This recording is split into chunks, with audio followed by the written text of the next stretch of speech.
So you don't know what is a fraction. And did you know that if you cut a pizza into 8 slices and eat just 2, you can describe it with just one number? And let's find out how. Imagine a pizza cut into 8 equal slices. Imagine a pizza cut into 8 equal parts. And you can count 1, 2, 3, 4, 5, 6, 7, 8. And you eat just 2. So if we eat 2 out of these 8 slices, we can write it as a fraction. And it will be 2 out of 8.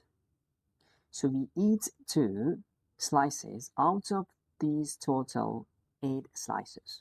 Let's understand what are the parts of a fraction. So the fraction is 2 out of 8, you can see here. The numerator number, which is 2 here, this is the top number and this is called the numerator.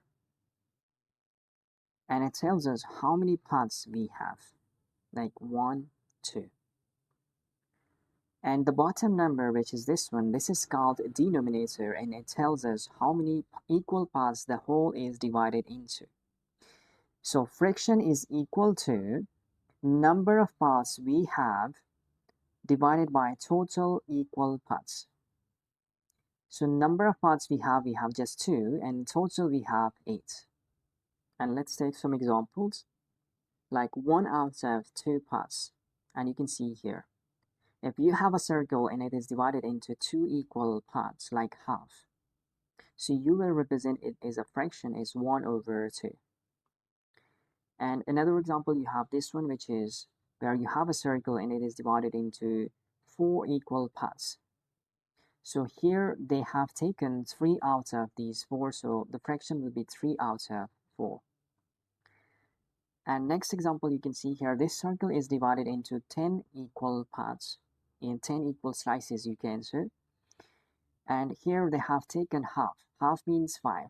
So a fraction represents a part of a whole number. And remember, the whole is divided into equal parts, and the fraction shows how many parts we have. Like if we take example of this one, so here we have 4 equal parts, like the whole is what? The whole is 4 here, and they have taken 3 out of these 4. So the fraction will be 3 out of